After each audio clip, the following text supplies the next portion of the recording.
Don't ask me what I do in my free time. Don't. It's embarrassing. It's pathetic.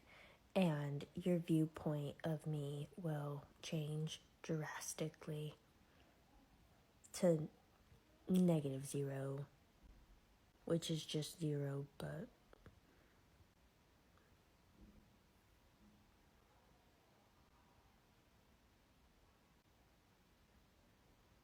sorry, I just had a software update. I don't know what the fuck.